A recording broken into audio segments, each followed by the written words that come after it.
Bonjour à tous, on se retrouve pour un nouveau Texama Show comme d'habitude pour l'actualité informatique et technologique de la semaine. On a pas mal de news cette semaine-ci, notamment nous avons l'événement Apple, le WWDC, qui est évidemment un événement plus pour les développeurs, mais bien souvent ils en profitent aussi pour annoncer un petit peu de hardware, notamment là ils n'ont pas annoncé un petit peu de hardware parce qu'ils ont annoncé la puce M2 de Apple.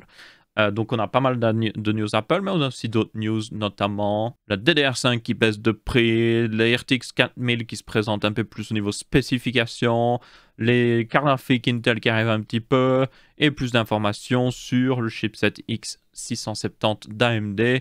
Du coup, commençons tout de suite. Toutefois, avant de commencer l'actualité, j'aimerais faire un appel aux questions. Si vous savez, j'ai une série qui s'appelle Questions Tech, où vous pouvez poser des questions tech, et j'essaie d'y répondre selon mes connaissances, des fois qui sont limitées. En général, si mes connaissances sont trop limitées, je vous dirais juste que je n'y connais rien.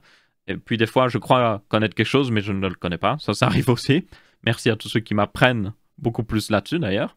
Ça aide réellement. Même moi, ça m'aide. C'est génial. Du coup, n'hésitez pas à poster vos questions tech. D'ailleurs, à partir de maintenant, les questions tech, j'irai confirmer mes informations avant de les dire aussi en vidéo. Comme ça, au moins, je suis sûr de ne pas dire un truc que je croyais vrai, mais en fait qui n'était pas vrai. Ce qui peut arriver bien souvent dans la vraie vie. Des fois, on croit que quelque chose est vrai, et c'est pas du tout vrai. Alors qu'on le croit vraiment, en mode, mais si, ça semble logique. Eh bien, des fois, non. Donc, yep. N'hésitez pas à laisser vos questions tech dans les commentaires. Vous pouvez juste mettre pour le question tech ou question tech, et puis 2 points, et puis mettez votre question. Essayez de garder une question clair et concis, s'il vous plaît. Essayez que ce soit une seule question et pas une multitude de questions qui suivent. Et ce serait génial. OK? Merci d'avance.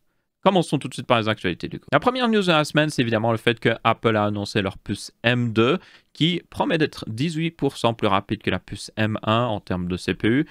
Évidemment, c'est les chiffres d'Apple, donc voilà, avec des gros astérix. Ça dépend du benchmark, basiquement. Ça peut être dans n'importe quoi. Du coup, voici les specs générales, toujours résumés avec le truc de Apple. J'aime assez bien en réalité ça permet de voir les specs de manière générale. On a jusqu'à 24 Go de RAM comparé à 16 Go maximum auparavant.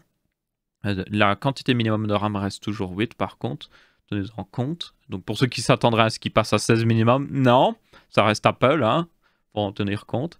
On a plus de Neural Engine, plus puissant, plus d'opérations à la seconde, c'est génial, jusqu'à 16 cœurs, à voir pourquoi il l'utilise. Il y a peut-être un truc qu'on va voir après qui pourrait l'utiliser. Ça utilise un nouveau processus de gravure en 5 nanomètres, version 2, donc c'est chez TSMC. Vous avez un décodeur-encodeur ProRes directement intégré, ça c'est toujours génial. Jusqu'à du support de la 6K au niveau de l'écran, 20 milliards de transistors et évidemment les specs les plus importantes. Combien il y a de cœurs CPU? Il y en a toujours 8. 4 haute performance, 4 haute efficacité énergétique. Et c'est pour ça qu'ils promettent du coup un boost de 18%, qui est confortable, mais c'est surtout un boost dû à des changements d'architecture et peut-être un petit overclock. Ils ont peut-être augmenté un peu la fréquence. Les GPU, toutefois, vous avez plus de cœurs GPU. Donc le minimum avant était de 7 et le maximum était de 8 sur la puce M1. Maintenant, on passe à maximum 10. On ne sait pas le minimum. Peut-être que ce sera 8. En réalité, je pense qu'on peut le voir après parce qu'on a une page à regarder. Donc 35% de GPU en plus, ça fait pas de mal parce que les puces M1 sont déjà très puissantes en termes de CPU. Je pense que là où ça ne fait pas le mal d'avoir plus de puissance, c'est au niveau GPU. Parce qu'une carte graphique dédiée reste toujours plus puissante. Et on a plus de bande passante mémoire, ce qui devrait aussi aider le GPU en réalité. Et c'est peut-être ça qui fait en partie le gain, d'ailleurs. Et du coup, évidemment, ils disent que c'est le meilleur ratio performance par watt. Ce qui, honnêtement, me paraît plutôt logique à dire, c'est réellement le cas. En tout cas, si vous comparez juste le terme de la quantité de performance par watt. Ça ne veut pas dire qu'ils sont les plus puissants forcément dans un ordinateur portable de 13 pouces ou autre chose, mais en tout cas, ils ont la meilleure efficacité énergétique. Et ça, c'est important, selon moi. Surtout que ces puces M2 seront utilisées certainement dans des iPads. Je vous rappelle que l'iPad Pro actuel utilise une puce M1 et même l'iPad Air utilise une puce M1. Donc, on pourrait totalement voir des puces M2 dans les prochains iPads. Donc, efficacité énergétique plutôt importante. Donc évidemment, on a eu aussi une annonce d'ordinateur qui utilise cette puce M2 et on a notamment le nouveau MacBook Air qui, ben le voilà, c'est le nouveau MacBook Air. Il utilise le nouveau design que vous avez sur les MacBook Pro. Donc c'est un design plus carré, plus boîte au final, comparé aux anciens designs d'Apple qui étaient beaucoup plus fait pour que ça donne l'impression que c'est vraiment léger, que c'est slim et tout ça. Mais au final, c'est pas plus mal parce que ça permet d'abriter réellement une meilleure batterie, plus de batterie et un meilleur refroidissement. Bon, le MacBook Air n'a pas de refroidissement, faut en tenir compte. Pas de refroidissement actif en tout cas. Il y a toujours un refroidissement passif. Mais un châssis un petit peu plus gros devrait aider à ça, forcément. Donc voilà à quoi il ressemble. Et c'est basiquement comme les nouveaux MacBook, y compris le fait que vous avez MagSafe. Ça, c'est génial. Le retour de MagSafe aussi sur les MacBook Air, c'est selon moi l'un des meilleurs trucs qu'a fait Apple. Donc vous pouvez recharger via MagSafe jusqu'à je ne sais pas combien de watts. Vous pouvez l'acheter avec un chargeur de 67 watts, donc certainement jusqu'à 67 watts. Mais vous pouvez aussi le recharger via les USB type C. Donc vous avez le choix basiquement. Voilà à quoi ressemble un petit peu le clavier. C'est exactement le même clavier que sur ses grands frères. Donc ça, pas vraiment de changement. Évidemment, plus de touch bar ni rien. Et c'est utilisé nouveau switch. Hein, donc ça aussi, c'est plutôt une bonne nouvelle. Aussi, ils vendent une brique d'alimentation qui a 2 ports USB type C. Et qui charge chacun à un peu plus de 30 watts. Donc c'est pas non plus énorme en réalité. Je suppose que c'est pour recharger votre ordinateur portable et votre iPhone en utilisant un magnifique câble USB type C vers Lightning. Le câble le plus stupide qui n'ait jamais existé dans l'existence de toute la technologie. Mais bon, bref. D'ailleurs, aussi, le nouveau câble Lightning, comme vous pouvez voir, il est tressé. C'est plutôt cool. J'aime bien les câbles tressés, mais le problème avec les câbles tressés aussi, c'est que ils ont leur propre volonté. Genre, si vous essayez de le mettre dans un sens, il va dire non, je veux aller dans ce sens-là. Et tu n'as pas le droit de décider. Ah oui, d'ailleurs, pour ceux qui l'ont remarqué, il y a une notch, comme les Mac Pro. Mais ça veut dire aussi que l'écran est en 16 dixièmes maintenant, comparé à du 16 neuvième. Et en réalité, comme vous pouvez le voir, ça ne dérange pas vraiment parce que vous avez l'espèce de barre des tâches. C'est pas vraiment. Plutôt barre de menu d'Apple qui est au-dessus de toute façon. Et elle reste toujours au-dessus de cette barre de menu. Donc en réalité, change pas grand-chose. Et si vous regardez un contenu en 16 neuvième, de toute façon, vous auriez eu des bandes noires. Donc, yep. Après, là, ça devrait plus se remarquer parce que, si je ne m'abuse, oui, ils n'utilisent pas un écran mini LED comparé au MacBook Pro qui, du coup, permet de vraiment éteindre le rétroéclairage au niveau de la barre. Donc, vous ne la voyez vraiment pas. Alors que là, l'écran sera allumé. Donc, même s'il y a quelque chose de noir là, ce sera plus genre gris foncé. Vous verrez la lumière sortir. Surtout dans une pièce où il fait sombre. Donc, peut-être plus visible ici. Et du coup, ce nouveau MacBook Air est déjà disponible à vendre. Donc ça, c'est l'ancien MacBook Air pour que vous puissiez un petit peu voir. Et ça, c'est le nouveau sur le shop belge en tout cas. Et il sera disponible à partir du mois prochain apparemment. Donc voilà. Ils ont aussi plusieurs coloris qui sont disponibles, qui sont plutôt classe. Mais par contre, ce qui est pas du tout classe, c'est ils ont augmenté les prix. What the fuck, Apple? Donc ils sont passés de 1219 € minimum, ce qui est déjà cher. Et en réalité, il y a des promotions sur ce premier MacBook Air M1 qui ont été faits récemment. Je l'ai vu sur un shop à 900 €. 900 €. Ce qui, pour 900 € pour un MacBook Air avec la puissance que vous avez et tout ça, était raisonnable. Surtout si vous voulez un Mac. Et en tenant compte le fait que les Macs durent quand même pas mal de temps et qui surtout ont une bonne valeur à la revente. Donc, ça pouvait valoir la peine. 1200 € par contre, c'est cher. Et 1500 €, c'est encore plus cher. Et le pire, c'est que pour 1500 €, vous avez toujours 8 Go de RAM. Et en plus, vous n'avez pas la meilleure puce dedans. Vous avez seulement la version 8 GPU. Donc vous devez payer 120 € pour avoir le privilège. Apple vous laisse le privilège d'avoir l'entièreté de la puce M2 pour 120 € en plus. Merci Apple. Et du coup, 460 € pour 16 Go de LPDDR5 en plus. Donc juste pour vous montrer un truc par contre, c'est qu'au final, si vous devez acheter ce nouveau MacBook Air et avoir des specs, on va dire, raisonnables. Donc si vous êtes en mode, ok, quand même 16 Go de RAM, on va prendre le meilleur GPU. Bon, allez, 512 Go de stockage quand même, parce que c'est plutôt limité, 256 Go. Et au final, vous êtes, et c'est inclus dans le prix d'ailleurs, le double adaptateur ou 67 watts, vous êtes pratiquement au même prix que le MacBook Pro 14 pouces, qui est plus puissant et qui a plus d'options d'upgrade éventuellement. Donc, yep, c'est certainement fait exprès. Franchement, c'est fait exprès. Il y a beaucoup de gens, je pense qu'Apple l'a remarqué, il y a beaucoup de gens qui prenaient juste des MacBook M1 et qui étaient en mode « Oh, ça me suffit ». Et du coup, ils se disaient « Ah, plus besoin d'un MacBook Pro, ça me suffit le MacBook M1, on branche un écran, voilà, j'ai un grand écran maintenant ». Il y avait assez de puissance, franchement, dedans.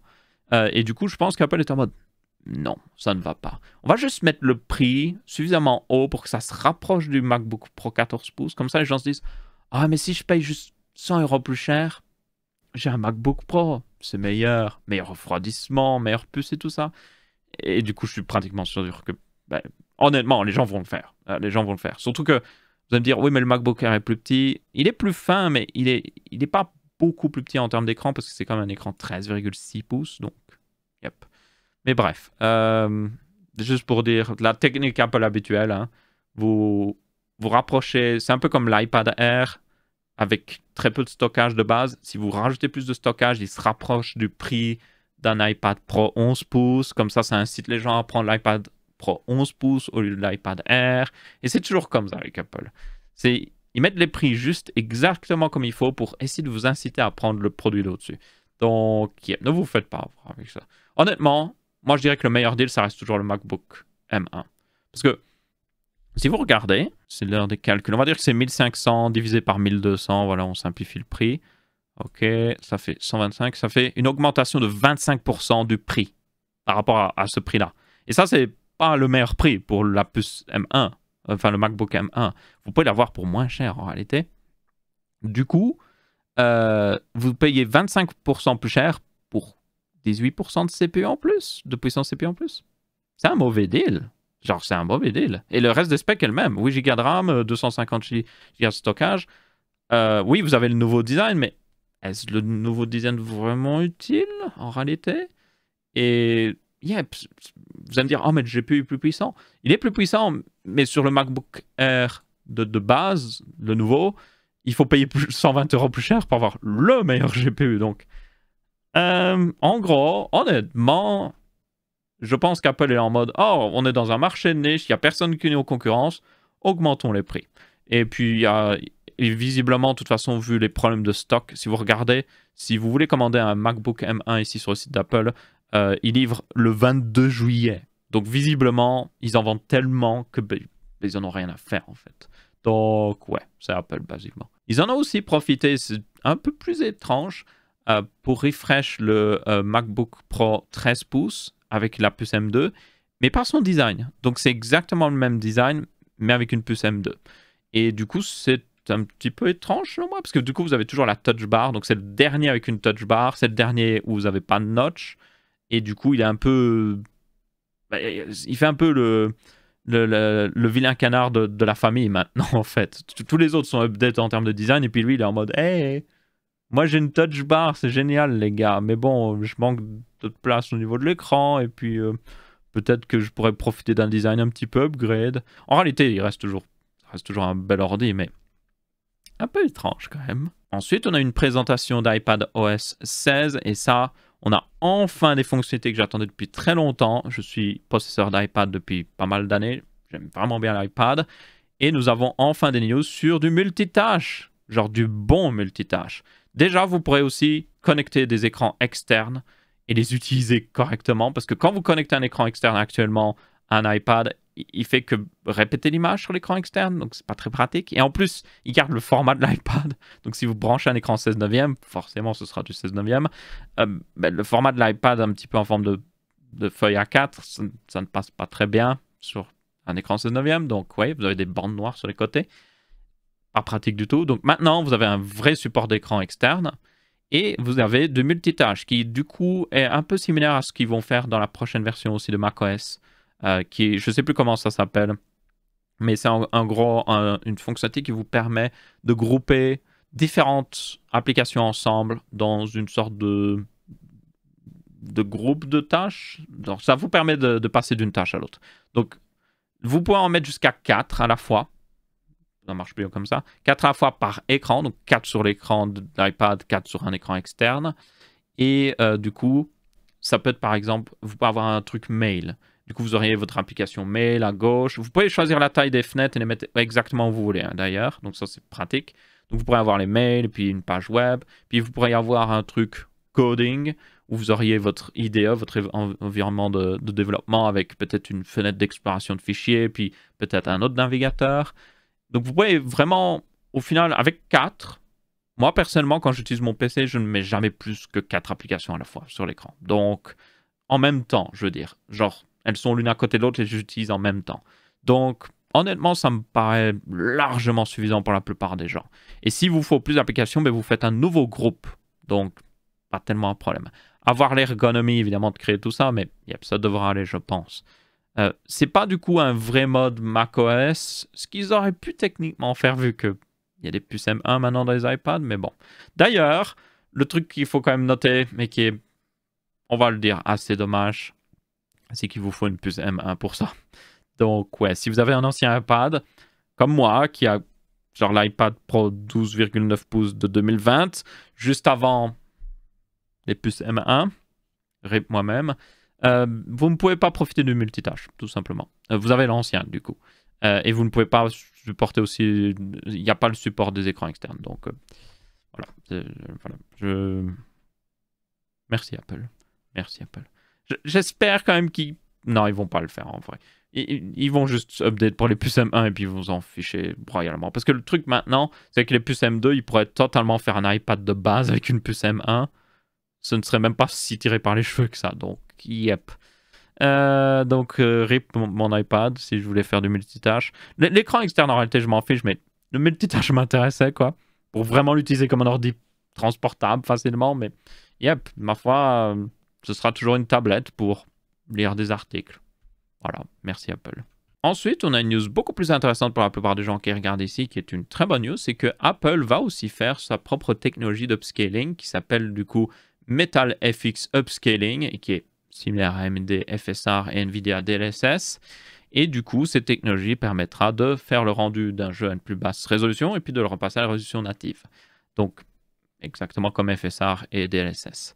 Ici, toutefois, cette technologie, bizarrement, n'utilise pas le Neural Engine qu'on a vu avant, qu'ils ont mis en avant, genre, oh, on a un meilleur Neural Engine sur la puce M2, mais ça n'utilise pas ça. C'est plus similaire à ce que fait AMD FSR, donc ça semble utiliser plus la puissance pure du GPU pour faire les calculs. Ce qui, en réalité, devrait dire aussi que ça devrait tourner sur plus de GPU Apple. Peut-être ceux qui ont moins de puissance au niveau Neural Engine. Après, Engine plutôt. Ça fait des années qu'ils ont une partie Neural Engine dans leur puce custom, donc est-ce que... Ouais. Ou peut-être qu'ils n'ont pas les moyens de le faire tourner dessus. Ce qui me paraît un petit peu bizarre, parce que c'est pas fait pour ça normalement, la puce Neural Engine, mais bon, bref. Dans tous les cas, ça devrait permettre quand même quelque chose de très intéressant pour les Mac. C'est le fait que les Mac ont bien souvent une résolution de base native d'écran assez haute, parce qu'Apple aime bien ça, des écrans Retina évidemment. Et du coup, le problème, c'est quand vous faites tourner un jeu, ça a du mal à tourner forcément, parce que vous faites tourner le jeu à une méga grosse résolution pour une puce qui, des fois... Les puces M1 sont très puissantes, mais le GPU n'arrive quand même pas à suivre une telle résolution sur un jeu AAA, par exemple. Donc, ça permettra d'éviter de devoir diminuer la résolution, parce que là, le problème après, c'est quand vous diminuez la résolution, l'interface dans les jeux devient pas très nette, c'est pas très beau, quoi. Vous avez payé pour un écran 3K, vous voulez quand même l'utiliser. Donc là, ça permettrait de faire le rendu du jeu à du 720p, et puis, ou un peu plus de 720p, puis de repasser à la résolution native des écrans, et de toujours avoir des bonnes performances. Donc, franchement, c'est une très bonne nouvelle. Je le dis et je le redis encore, pour moi, la meilleure chose qui est sortie de ces dernières années des cartes graphiques, c'est les technologies d'upscaling. C'est vraiment le futur. Le RTX et tout ça, c'est cool, mais le truc, c'est que le RTX sera certainement remplacé par d'autres technologies de rendu, autre chose dans le futur, d'autres manières de calculer les lumières, peut-être encore plus intelligentes ou je ne sais pas quoi. On a vu avec Unreal Engine version 5 qui utilise autre chose de totalement différente que les technologies de ray tracing et arrive à un rendu très similaire. Donc, yep. Mais par contre, l'upscaling GPU, c'est là pour rester, clairement. Parce que si vous voulez passer à des écrans 8K, il faut des GPU massivement plus puissants. Alors que vous pouvez tout simplement faire le rendu en 4K et puis le repasser en 8K avec l'upscaling. Et là, ça marche plutôt bien. Donc, yep. Et puis l'upscaling aussi pour le streaming serait une technologie incroyable. J'ai vraiment, alors vraiment hâte que les constructeurs de cartes graphiques commencent à donner l'option d'upscaler les vidéos que vous regardez sur le net. C'est encore une fois, j'en ai parlé la semaine dernière, il me semble, mais encore une fois, la vidéo que vous regardez actuellement, elle est décodée certainement par le GPU de peut-être votre CPU ou votre GPU dédié. c'est votre GPU qui décode la vidéo que vous regardez à l'heure actuelle, y compris sur un téléphone. Donc, enfin, des téléphones ont souvent des décodeurs intégrés, mais il y a un décodeur intégré. Du coup, si on avait l'upscaling directement supporté dans les drivers NVIDIA ou AMD sur les vidéos, on pourrait upscale des vidéos YouTube. Et ça, ce serait génial, parce que des fois, les vidéos YouTube elles sont un peu basses niveau qualité. Évidemment, il faudrait qu'ils adaptent quand même un peu l'algorithme d'upscaling, surtout pour du streaming YouTube, parce que des fois, en fait, les artefacts de problèmes de streaming que vous avez sur YouTube, c'est pas un problème de manque de résolution que vous avez dans les jeux, rendu à une plus basse résolution. C'est carrément un problème de qualité. Ce qui pourrait poser problème à l'algorithme d'upscale. Mais je pense qu'il y a moyen de le faire. Et le premier qui le fera, honnêtement, ce sera un bon argument de vente pour leur carte graphique. Hein. Bien que l'autre... Si c'est Nvidia qui le fait, AMD va le faire dans les mois à venir. Et si c'est AMD qui le fait, Nvidia le fera dans la semaine à venir, certainement. Parce qu'en fait, ils l'auront déjà préparé depuis longtemps et ils vont juste le sortir. Donc, yep. Mais bon, on verra bien. Dans tous les cas, bonne news qu'Apple le fasse aussi. Ensuite, on a une très bonne news qui vient de l'État de New York, où ils vont bientôt normalement passer une nouvelle loi qui oblige les constructeurs d'électronique à rendre leur appareil plus facilement réparable en donnant notamment des ressources, que ce soit des guides, des schémas et aussi des pièces de rechange, ce qui était assez importante. Cette loi n'a pas encore été signée, elle doit être signée par le gouverneur qui ne l'a pas encore tout à fait signée, donc tenez-en compte. Ça devra arriver bientôt. Et il y a peu de chances que ce ne soit pas signé, mais ce n'est pas encore tout à fait une loi. Et comme j'ai dit, oui, ça concerne en réalité pas tous les appareils électroniques, il faut en tenir compte. Ça concerne surtout tout ce qui est plus genre laptop, tablette, ordinateur, oui, et aussi téléphone. Mais ça ne concerne pas des équipements médicaux, des appareils que vous pourriez avoir à la maison, peut-être une machine à laver avec de l'électronique par exemple, des trucs d'agriculture, ou des appareils d'équipement, des appareils de communication. Donc tenez en compte, ça ne concerne pas tout. Mais apparemment, ils voudraient faire plus de lois qui concernent encore plus d'appareils. Et c'est une très bonne chose. Et du coup, oui, vous aurez le droit, dans l'État de New York, d'acheter d'ici que cette loi passe, donc apparemment en 2023, pour acheter des pièces de rechange et tout ça. Ça forcera les marques à le faire. Évidemment, certaines marques vont essayer certainement de combattre cette loi, mais il y a peu de chances qu'ils y arrivent. Et un truc très important, du coup, c'est que même si ça concerne que l'État de New York, ça a des ramifications plus loin. Déjà, même si c'est que dans l'État de New York, le fait que maintenant il y aura des guides qui seront disponibles pour plus facilement réparer ces appareils, ainsi que des pièces de rechange qui viennent du constructeur officiel, même si elles sont que obtenables dans l'État de New York, il y a peut-être des revendeurs qui vont en récupérer et puis les renvoyer vers d'autres États, c'est tout à fait possible. Et du coup, ça va certainement se propager beaucoup plus aux États-Unis. Et il y a d'autres États qui vont prendre exemple sur cette loi et juste refaire leur propre version, ou en tout cas faire une version très proche. Du coup, ça va propager encore plus l'effort d'avoir le droit de réparer l'électronique. Je pense aussi qu'on peut créditer pas mal cette loi à une personne, c'est Louis Rossmann sur YouTube, qui justement à New York et qui se bat énormément pour le droit de réparer l'électronique. Je vous invite à regarder sa chaîne. Des fois, il a des vidéos un peu bizarres où il parle pendant 3 heures d'un truc où il se plaint, mais c'est quand même un bon gars et il dit des trucs assez intéressants, si vous parlez anglais. Et ses vidéos sont très intéressantes. Il répare notamment beaucoup de MacBook et tout. Et du coup, ça inclut aussi Apple. Et c'est ça le truc marrant. Bon, évidemment, Apple est en train de faire un service de réparation. Notamment, ils ont fait ça pour les iPhones. Mais là, ça va les forcer à faire pour tout, y compris les MacBooks. Donc, yep, plutôt une bonne chose. Après, évidemment, encore une fois, c'est juste l'État de New York. Et puis, c'est juste un petit pas en avant, mais encore beaucoup d'autres pas à faire, selon moi. Moi, j'attends un futur où les constructeurs sont vraiment obligés de faire un appareil réparable, pratiquement en entier, et qui respecte déjà plus l'environnement, parce que quand vous avez des appareils avec de la colle partout, que vous pouvez même pas changer facilement la batterie. Alors qu'il y a des mécanismes qui existent, il y a des pull tabs, donc c'est une sorte d'adhésif que vous pouvez tirer sur une languette et ça enlève l'adhésif et du coup vous pouvez enlever la batterie facilement. Du coup ça permet de remplacer une batterie hyper facilement et sans danger, c'est ça le plus important. Quand vous avez ce genre de technologie qui existe mais que les constructeurs continuent de ne pas l'utiliser, il y a un problème. Et puis quand vous voyez Apple utiliser, genre il me semble c'est 4 ou 5 vis différentes dans l'iPhone pour je ne sais quelle raison. C'est stupide. Ça complique en fait la réparation. C'est fait exprès. Plus c'est compliqué, plus les gens se disent ah non, j'ai pas envie d'essayer de réparer. Et du coup, ils vont voir Apple pour le réparer directement. Et Apple, évidemment, ça charge plein d'argent. Je dis Apple, mais les autres constructeurs font des trucs similaires. Hein. Par exemple, Samsung n'est pas mieux. Avec les écrans notamment courbés sur le bord des téléphones, ça complique largement le fait de pouvoir réparer celui-ci, parce que c'est beaucoup plus compliqué quand vous avez une courbure sur le côté. Donc, yep. Beaucoup de mauvaises habitudes, on va dire, par les constructeurs qui font exprès vraiment de rendre leur appareil difficile à réparer parce que ça leur rapporte plus d'argent de faire comme ça.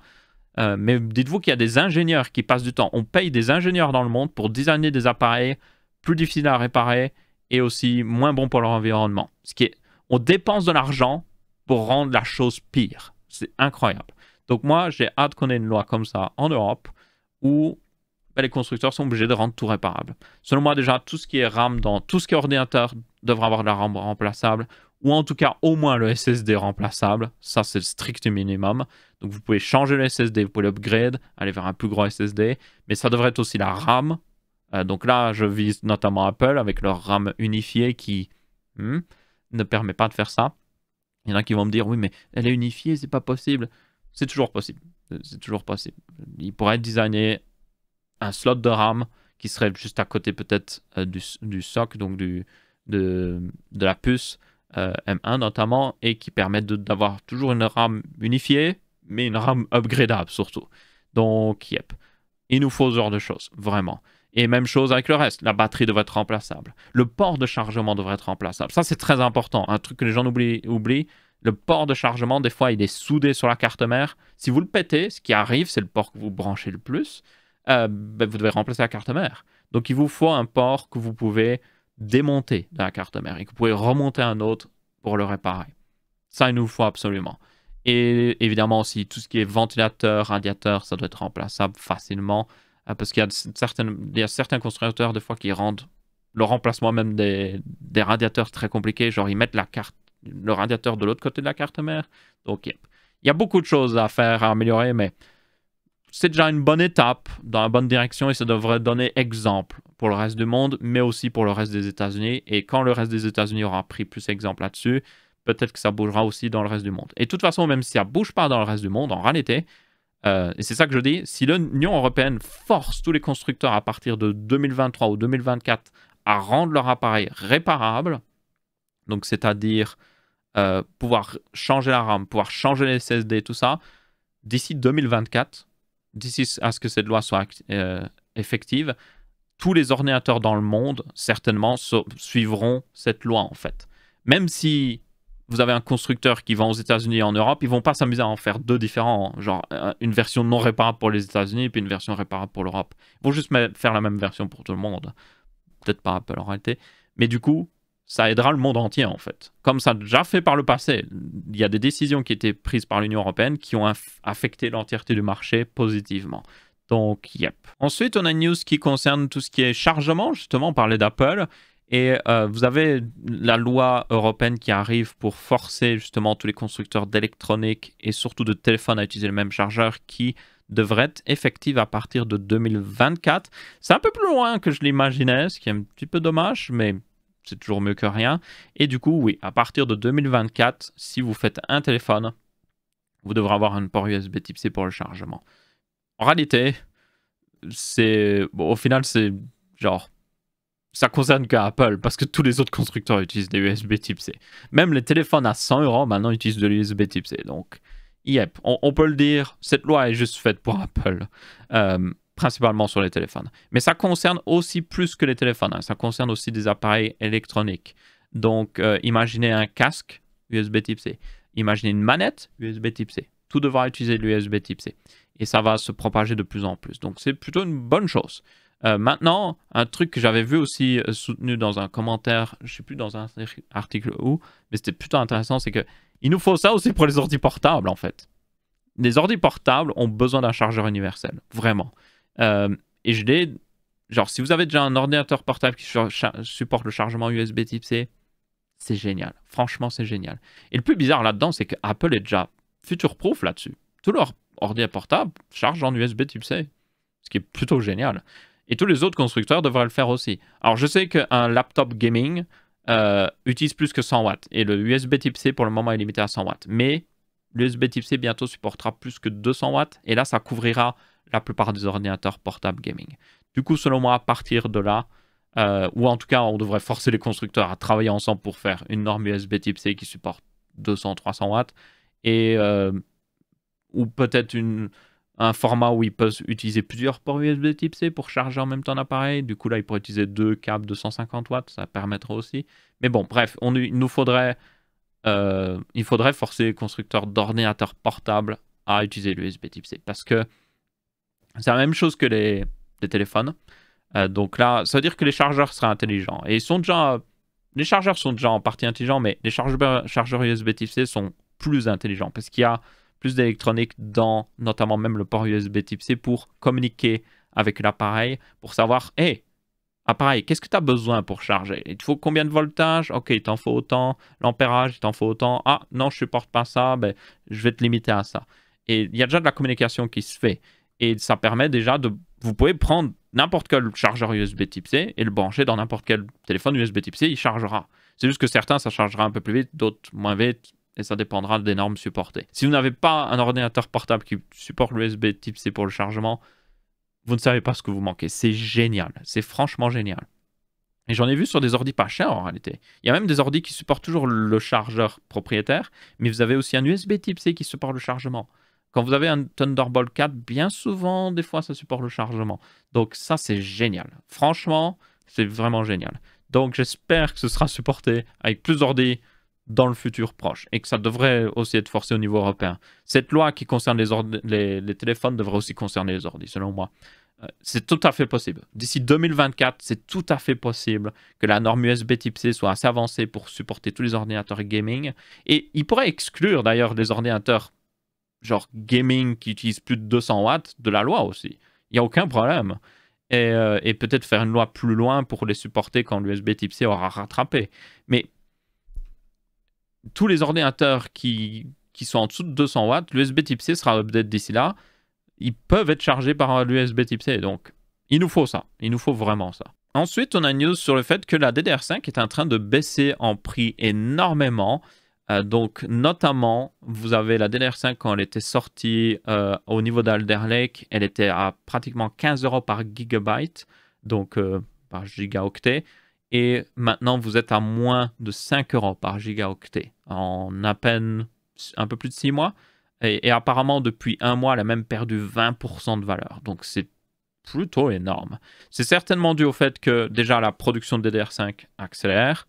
C'est certainement aussi dû au fait que la DDR5 est moins populaire que la DDR4. Et toutes les plateformes actuelles supportent les deux. Donc, si vous avez Alder Lake de Intel, vous pouvez acheter une carte mère qui supporte la DDR4. Il y en a beaucoup qui le font parce que, honnêtement, à l'heure actuelle, ça ne fait pas une énorme différence. Donc, autant prendre la RAM qui est la moins chère et qui a des performances presque les mêmes. Et du coup, je pense qu'à cause de tous ces facteurs-là, en fait, la DDR5 n'a pas vraiment eu beaucoup de succès. Et les stocks ont commencé à s'accumuler, la production s'est accélérée, ils ont pu en fabriquer plus et ça a diminué largement les coûts. Après, tenez compte que la DDR5 coûtait extrêmement cher. Donc là, elle retourne juste vers un prix normal de DDR4. Mais elle n'est pas encore au niveau de la DDR4 non plus. Donc, on verra bien ce que ça donnera d'ailleurs à ce niveau-là. Il y a toujours des problèmes un peu avec la DDR5. Ça s'améliore. Je dirais que son problème à l'heure actuelle, c'est que les premiers kits sortis sont pas les plus intéressants. Maintenant, il y a des meilleurs kits. Vous avez des kits DDR5 qui supportent 6000 MHz et qui ont des timings très serrés, genre CL30. Donc là, c'est beaucoup plus intéressant. Parce que le truc, c'est qu'un kit DDR5 à 5000 MHz en CL39 ou 40, c'est performant. Hein. C'est aussi performant qu'un bon kit DDR4. Mais ça n'offre pas une upgrade. Vous êtes en mode, ouais, mais c'est une nouvelle génération, je devrais avoir plus de performance. Et là, vous êtes en mode, ben non, pas vraiment en fait. Donc, c'est assez dommage. Donc, oui, on verra bien ce que ça donnera. Mais une chose est sûre, c'est une bonne nouvelle parce que je vous rappelle que Alors, les Raptor Lake supportera DDR4 et DDR5 apparemment, toujours chez Intel. Mais par contre, AMD avec Zen 4 ne supportera apparemment que de la DDR5, en tout cas sur le haut de gamme.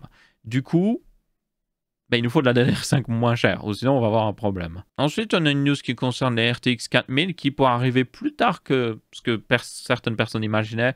Et il y a des personnes qui les imaginaient pour le mois de juillet, mais honnêtement, moi je ne les voyais pas arriver en juillet.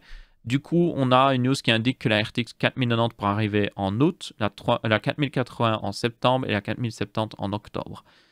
C'est un petit peu des drôles de dates. Après, évidemment, aussi bien ils disent août, mais ce sera le 28 août, vous avez la 4090, 4090. Et la 4080, vous l'avez le 3 septembre. C'est tout à fait possible qu'elle soit juste séparée de quelques jours. Hein. Mais c'est quand même un peu bizarre d'avoir autant de séparation. Et surtout, le plus bizarre pour moi, c'est pourquoi ce serait la RTX 4090 en premier qui sort. Je sais que c'est le flagship et tout ça, mais ça va être une carte très chère certainement, donc pas beaucoup de sens. Donc, yep, c'est un petit peu bizarre. Donc c'est pour ça que c'est une rumeur. Et du coup, pour moi, je ne suis pas totalement convaincu. Donc on verra bien ce que ça donnera.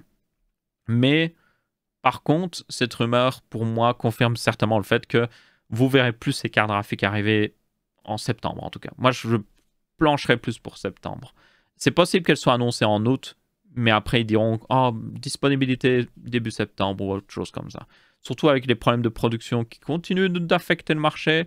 Je pense qu'NVIDIA va juste attendre un petit peu. Ils sont suffisamment d'argent. Il n'y a pas de problème. Les cartes graphiques NVIDIA sont toujours vendues extrêmement cher. Bon, c'est moins qu'avant, mais elles sont toujours vendues très cher. Je pense aux 3070, même aux 3080 et tout ça. Donc, ils se font beaucoup d'argent à l'heure actuelle. Donc, pourquoi sortir des cartes graphiques, même si elles sont plus performantes et tout ça, et même s'ils pouvaient les mettre plus cher? Non, ça n'a pas beaucoup de sens, parce que ça va faire chuter d'un coup le prix des 3080 et tout. Donc, yep, ils veulent continuer d'écouler le stock, basiquement.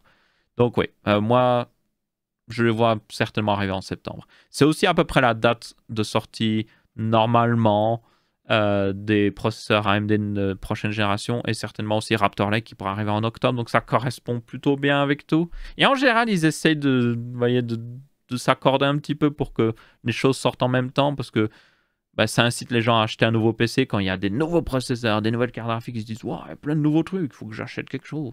Donc, yep, ça ne m'étonnerait pas. Ensuite, on a une news qui concerne les GPU Intel Arc. Malheureusement, ça ne concerne pas les GPU de PC fixe, ça concerne ici les GPU mobiles, mais ça concerne le plus gros de ceux-ci, qui est le A370M. Ce n'est pas un avion d'Airbus, je tiens à le préciser.